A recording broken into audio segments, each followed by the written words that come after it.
Hey everyone, I think we're back live, and it's gonna be a fairly special stream. I'm not at my place. As some of you know, I live in Dubai, and so we currently have Iran that's striking Dubai. Well, yeah, striking the UAE and Dubai, and I happen to be in a different place outside of the UAE. Bunch of you guys asked me if I was safe. Things are good, and yeah, I'm very safe. So it's all good. It's just not the sorry for the setup. It's probably gonna be the same for next week, and so probably quality is gonna be worse. But that being said, I'm not gonna stop. We've made that commitment to stream every day on this stuff, and so yesterday we if you look at the 100k to a million challenge, we've closed the. So we've ended the week at like 159. We've effectively closed our short exposure in the morning. So we can see all the trades, but anytime I take a trade, I basically write about this on the Discord, and I also trigger. I think we'll change the way we do it, but today we trigger each trades on a dashboard, and then it gets routed through the prop firm and then gets sent here.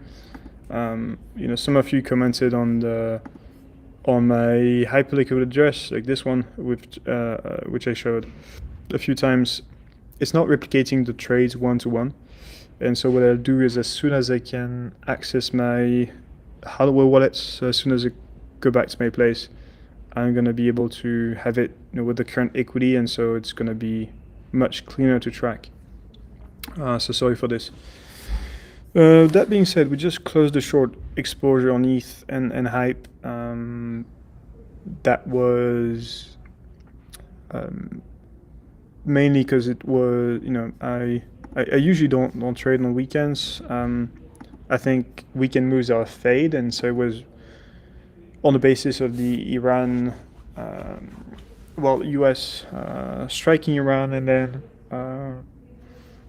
taking, executing the leader, the Alatoya. Not sure if I pronounced this correctly, and so I had to just react and then just cover the shorts. And then what I said is I would either try and look on shorts on the mean reversion bounce, or just sit this one out. I think price action over the weekend is overall just a fade, and the reason for this is like crypto people first is like the market is very liquid. So if you look at the bounce from yesterday on BTC, which was very strong, is it was mainly driven by short squeeze. So you can see the open interest. Open interest is dropped, and you can assume because of the high liquidations and trending spot CVD that it was just a short squeeze, and the volume was not very high, and so you can assume that it's not really the true state of the market. And for example, here we have discouraging price action, and so what I did do is I took a short yesterday, which was announced again on the Discord. This channel specifically is only talking about this challenge, sorry. And so we know when I open a trade, it gets triggered there, sorry. And we've opened at 66,400.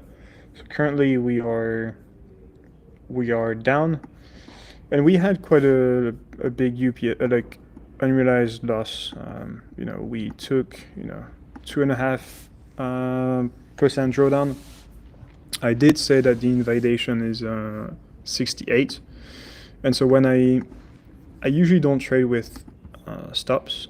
The reason for it is because stops are very tricky in crypto.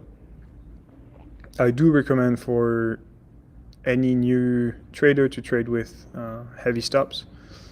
But for example, if I had a stop at 68,000, I would have exited the position where it was just a liquidity hunt. And so I'm waiting for further validation. And I discussed about a different trade which I took, which was not booked on the 100K to 1 million challenge, but definitely some learnings there. I did not do things perfectly. But just the thesis on the current trade is we had big bounce. We're talking like 8% bounce over the weekend, and the thing is, crypto does not really know how to react to this stuff, and it's just basically liquidity. And crypto is a very small market, so it can get manipulated left and right. And the tricky thing is, if we don't really know what's going to be the reaction in the traditional finance market, it's very tough to take a long here, because you can assume that the buyers in this zone have little conviction. If you start to drop, these guys will want to be bailed out and will puke. And so you can have a very quick drop on New York Open and overall just CME Open. And that's why I think if you have a short here, so the setup we're taking is basically we're currently in the red here, but my setup is basically this.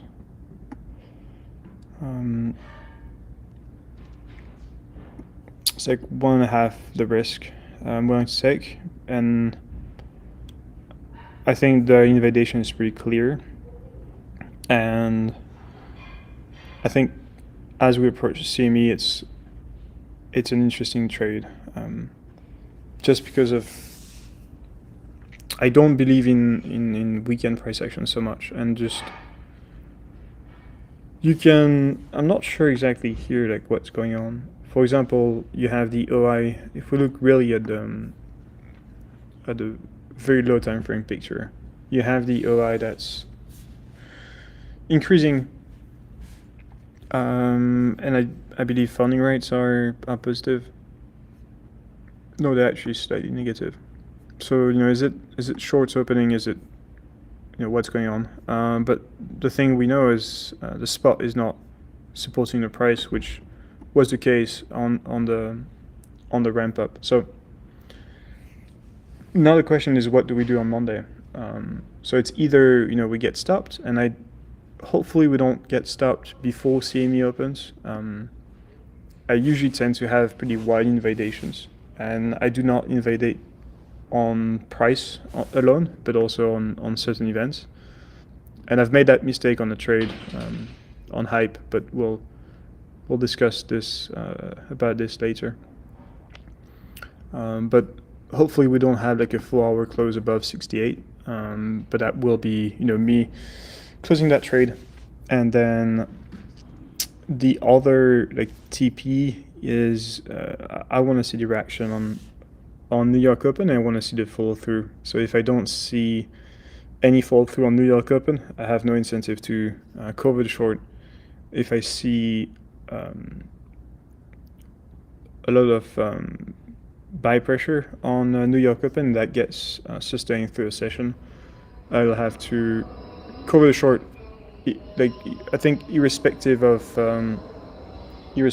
where the price is at. So sometimes I take setup, and those setups are based on fundamentals, and when I see that some fundamentals derive, I have to take I don't basically follow the setup. I follow it for risk management sake, But for example, I'm not gonna keep the trade open if I see um, if over here and I see strong buys dip energy in the equity market. I would just TP earlier than expected, and that's fine by me. I'm not so much of a technical analysis person. I use TA for risk management perspective, but the rest is basically how I think macro is going to react, and that's the unknown. I think my view is that taking out the supreme leader of Iran, plus having pretty wide strikes across the GCC region, I don't think this is going to resolve super quickly. I think this is going to take, like, as in, I don't think this is going to resolve with just a tweet from Trump on Monday or like today. I think you have a bit more substance here to shuffle through, and I wouldn't be surprised to see a drop on Monday, Tuesday, and then have an eventual good long setup into the end of the week. I think overall, what I'm going to say here is that for the 100K to a million challenge, we're not going to take, unless very obvious, but we will be very long biased for Q2, and we'll basically just chase long setups and not take the so not try and chase shorts. If we see something is, so we basically, instead of trying to short range highs, we would wait for confirmation of a range breakout and then come in on a retest. If we were to do something like this, we would have missed this move, but hopefully we just retest and you enter here and then you go and chase higher. I do think, what I did on the stream is if you're too short biased after 50% drawdown on BTC, your risk management is just, I don't think, is so good, and medium time frame you can get big reversals, and that's what happened on hype, for example. I did take a short at like 27, and I was basically so I was traveling essentially, and I was just not able to monitor this, and I was under the assumption that we would not have a big squeeze, and I basically got squeezed so much out of that trade. And I think like much of this expansion here, that was spot led, and I see a mistake I did, and that's why I haven't booked it on the. It was on Trading Talks. I've shared this, and that's why I did not, because I was not on my desk. I knew risk management would be off, and sometimes I just accept this, and I like to take those trades regardless. And I also, it's not on my main trading accounts, but I did get clapped pretty hard, and I think hype was a very bad expression of the view at the time, and I'm probably gonna have to take the loss. So you see here the UPNL, which is pretty bad. It's but I'm just glad we did not book this on the 100K to a million. And so my plan for New York Open and CME is, if I see a dip, I would cover the shorts, probably in the 63, 64K range, and then assess on the long entry. I would not be interested in, if we ever go there, I would not take on the side, I would not take a short. So I would basically wait for, assume you have some big fuckery at New York Open. I would wait for a reclaim, then enter here, and then just play the range again. I don't want to be too short biased, especially on alts, because if I had taken the same aggressive trade I did on hype on the 100K to a million, we would have we would have lost a lot of UPNL, like a pretty big drawdown. And for me, I think it's just better to stick to to what I share on the 100K than going outside. But that's, I guess, it's just my personal book and what I do. I did share on Discord that we will rebase the, because I know someone messaged me and was telling my hyperliquid address and then took a hype short, which was, I did say it's that was on the Dust account, and I did say it was not booked for the challenge, but I make it so that you have the current snapshot of equity, plus you have the right positions. So if you want to tell, you'll be able to tell. I don't think I'll do the full challenge on this address, because if I get too many people that tell, let's say you get to 300-400K and you take one single position on an altcoin, it's going to be harder for me to execute. If you just take, I don't know, pump or AV long, it would take a long time to execute. I mean, I would take so much slippage, and that'd be a bit ridiculous. I was in a scenario like this in a different hyperliquid address I have, which has a pretty good PNL, and it was just way too hard to navigate through this. So that's the just market views.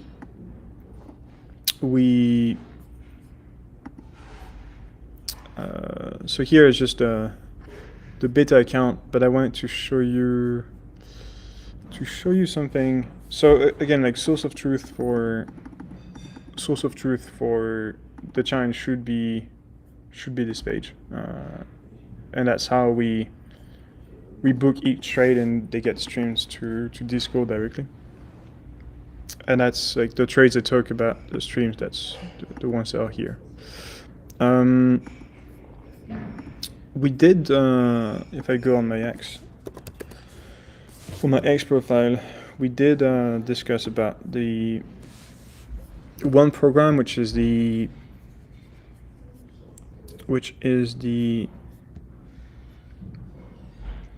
sandbox API for CloudBots or any algos. So I just wanted to share this with you guys. So you now have the full documentation of our sandbox environment. And so what we'll do today is we'll show you this documentation, and then we'll show you the integration that we've made, and the bots that we've built on top of this. And the bot doesn't do anything fancy. It was basically just to ping you just hook up our system with it. So I'm going to show you how this works.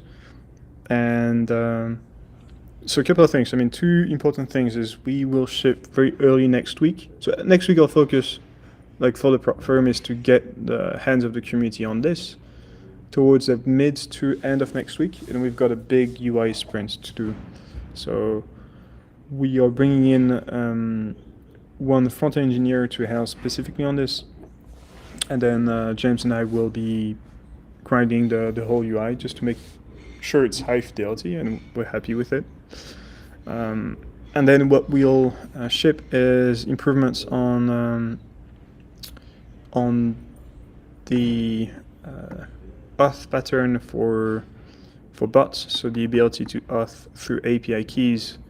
Currently, if you want to get set up, you have the whole documentation here, but you basically need to get your refresh token from the app, your access and refresh token, which is not the usual way things should work. And then also we'll add the ability to purchase a challenge programmatically. So today, if you want to start on your new challenge, you have to go through the UI, and then that take you to Stripe. And because it's our sandbox environment, it's going to, you'll be able to put fake credentials, and then it's gonna work. But obviously bots can't do this, and so we'll add this on the documentation. So you basically have all the patterns, and you have all the all the responses and all the inputs and arguments you need to put in your request, whether those are get or post requests, and we've made it so that it's very bot friendly. So we've added documentations like the let me show you the this file specifically, the OpenAPI JSON file, which should help you a lot with your agents in navigating through this. Overall, you can just tell your agents to look at this page and then hook up the system, which is basically what I did on this. So I'm just gonna run this locally so you guys will be able to see. But we basically have a bot that's running on our infrastructure. We're using this for QA sake to basically test the latency of endpoints, to test the reliability of endpoints, and I'm gonna be showing you how this works. So if you want to get started, for example, to build a bot on top of our sandbox, so the ability for your bot to trade on fake, like on a paper engine that still streams real price feed, you can do it. Like the doc is basically fully ready except two things, like the auth, but it's pretty.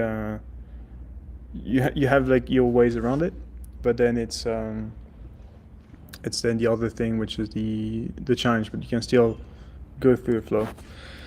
And so we basically have those bots here running on top of our infrastructure, and it's pulling BTC data and taking some strategies, and then executing the strategies on top of the accounts. So if I take is it this account? You should see positions get opened. Yeah, you see all the field. It's because the bot is running. Wait, where is the bot? Yeah, this one. So you see the field that we have. That's the bot was doing its thing, and it's viewing it from a user. Obviously, what you'll have at some point is it's actually already on a separate environment, but you have obviously your API keys, and we won't impact the UI so much when you see this. And don't pay attention to this UI. It's like it changed completely. It's just something that we were building to test the WebSockets with the Hyperliquid clients. So yeah, it's a cool thing that we've built. You won't go into the code so much. I believe we already have an example of basically this code is pretty much already on the dock, so you can see how to run on top of our infrastructure. And if some of you want this actual code to just run or even I could probably do I can probably put this doc on the GitHub, like an open source GitHub file, so you can target our infrastructure and run your bots. Like if you want to simulate P&Ls, simulate challenge tries, you can do it today. Next step was, as I said, the auth, and then doing everything programmatically, and then we'll ship the stuff in production. Or you can have like the Coinbase MCP, for example, to purchase a challenge with USDC, so that your bot from the Clobot can actually do everything without your intervention. Sorry. So we're trying to figure out the KYC, how we will actually do it, but that's work in progress. Sorry, on our side. And some things, for example, we're able to QA part of our infrastructure programmatically. It's very, I guess it's just very, very simple, but it's one way in which as a hyper technical person can help the tech team test the reliability of the endpoints. So every time we have a new feature going live, and we don't want to have any well, we want to make sure it's backwards compatible. We can run this bot. And we'll do multiple bots to make sure things are working orderly on the sandbox environment, and then later on the pod environment. So that's actually going to be all for today. And setup I'm streaming with is actually not very good, and just wanted to show the progress of the day and discuss about markets. And on my end, we'll continue working on those, just making sure the integration framework is good for anyone that wants to build on top of us. And then, we'll keep it straightforward. And I think next week we'll have probably important market moving events. So I think it's going to be interesting for the challenge. So thanks so much for